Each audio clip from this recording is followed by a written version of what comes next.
तर न तर नमस्कार मित्रांनो, मी गोरक्ष बांडे पुन्हा एकदा आपल्या मराठी ब्लॉगमध्ये आपलं स्वागत आहे. तर मित्रांनो, ह्या पहा चरायने काय राहिला आणि इथं फक्त 2-3 वावरा रिकाम्यात आणि हे भाताचे वावरात मित्रांनो. तर त्याच्यात आणून घातल्यात ना, तर चरायच नाही मित्रांनो. लोकांनी पार डोंगर दिलं पेटून. काय करायचा आता पहा बरं. तर ह्या पहा येड्याने जनावराचा चारायला आणल्यात ना, तर आपला शिवान भिवा इकडं मस्तपैकी चरत आहे. तर मित्रांनो, चराय नाही काय हो, तर निकी जनावरात ना तोंड आपटीत राहतात. पहा तर पार तोंडासुद्धा येत नसेल काही, खरं सांगायचं म्हणजे. तर इकडं गावाकडच्या लोकांनी डोंगर नाही पेटवलं पाहिजे. तर मित्रांनो, त्यामुळं ह्या पहा बरं किती ते झालं आहे. डोंगर पेटवल्यामुळं जनावरांचं किती हाल होऊ सुटलेत मित्रांनो आमच्याकडं. तर आम्ही राहतो अकोला तालुक्यात, हरचंद्रगडाच्या पायथ्याशी आमचं गाव आहे, छोटंसं खडके गाव. आणि मी आता सध्या इकडं नदीकडं आलो आहे.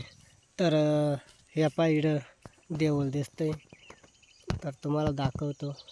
ह्या पहा, तर इकडं देऊळ आहे. हे आमचे देऊळ गावदेवी आहे, तर जाकोबाईचं देऊळ आहे, तर मंदिर आहे मित्रांनो.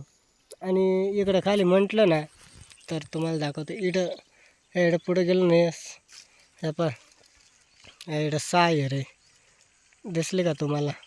ह्या पहा इकडं सायर आहे आणि त्या सायरीपाशी खाली मुळा नदी आहे मित्रांनो.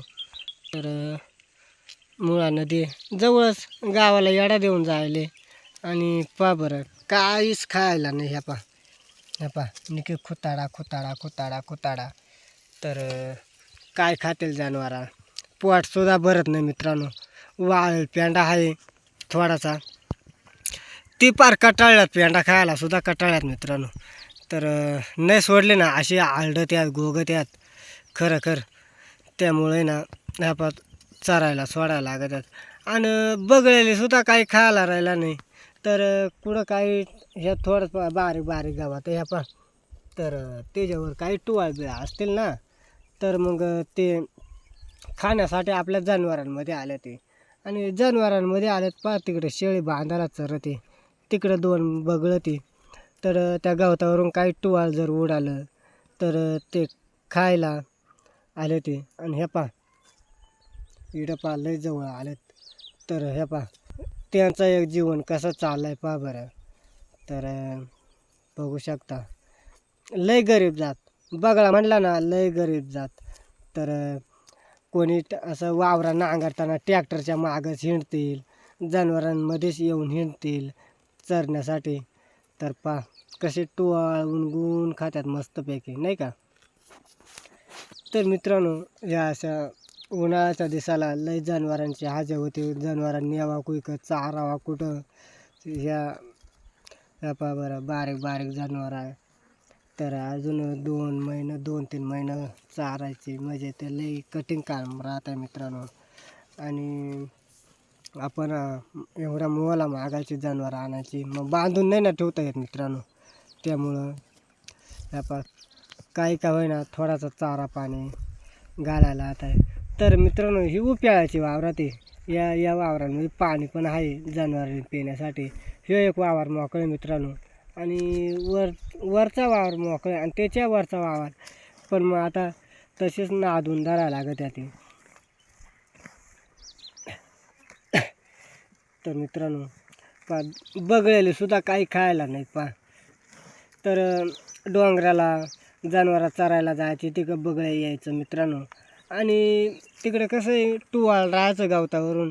आता ते टुवाळे जळून गेलं, किडी मुंगी खायला. तर ह्या पहा बरं, एखादा अर्धा टुवाळ सापडला का मग हे बघ खातं ते. तर जनावरांच्या तोंडा पडून जरी उडाला तरी. तर ह्या पहा आपल्याकडं पहा ही 2 हेल घ्यात मस्तपैकी. आणि इकडं मामाची आयात आणि माझी आयात. आणि शेळी मस्तपैकी नादवली त्या बांधाला जाऊन. तर ती एकटीच आहे, तिची पाठ विकली आपण 5,500 रुपयाला देऊन टाकली. तर चला आपल्या गावठीच गिरायकानं घेतली. एकदम खतरनाक शेळी होती. अरे जे चल इकडे चल, अर चल इकडे धर, चल चल चल इकडे धर धर, चल चल चल चल चल चल इकडे. तर पहा मित्रांनो, शेळी पण हुशार आहे. आणि आता सध्या ना बकरू विकून आणि ते मला अर्धा पाऊण लिटर दूध देते मित्रांनो, खरं सांगायचं म्हणजे. तर दुधाला बारी शेळी संगनमेर शेळी मित्रांनो.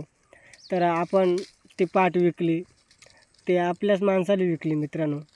तर ती पण आता ती पाट लागायला होती, ती लागली असते. तर अरे चल इकडे चल काय, चल धर धर. पा एवढी हुशार शेळी आली पा, धर धर धर धर धर धर धर इकडं. हे आली का पा, एक नंबर शेळी आहे पा. तर अर्धा पाऊण लिटर दूध निघतं तिचं. तर बघू शकता. तर इकडं बगड्यांचा काम चालू आहे मस्तपैकी चरायचा. तर टोळ पण सापडत नाही, गवसून गवसून टोळ खातात. आणि आपली शेळी अर्धा लिटर दूध देते आता सध्या. तर तिला जर चारा जर असताना काही मका म्हणा, काही हिरवा गावा जर असताना अजून, तर 1-1.5 लिटरला वाढली पण असते आपली शेळी. तर शेळी पण भारी आहे मित्रांनो, खानबार शेळी आहे आपल्याकडे. तर तिची पाठ विकून टाकली, तुम्हाला सांगितलं, व्हिडिओ पण टाकली होती आपण. आणि मस्तपैकी आपला जनावरांचा काम चालायचं चरायचा, इकून तिकून ना कसे तरी नादून धरायचे मित्रांनो. त्यामुळं मग तर लय अवघड परिस्थिती आहे आमच्याकडं. तर लोकांनी असं डोंगर पेटवलं नाही पाहिजे. तर मित्रांनो, व्हिडिओ कशी झाली नक्की मला कमेंटद्वारे कळवा. व्हिडिओ जर आवडला असेल ना मित्रांनो, नक्की लाईक सबस्क्राईब करा मित्रांनो. अशाच नवीन येणारा व्हिडिओ तुम्हाला बघायला भेटतील. तर व्हिडिओ थांबू. जय महाराष्ट्र, जय आदिवासी मित्रांनो, धन्यवाद.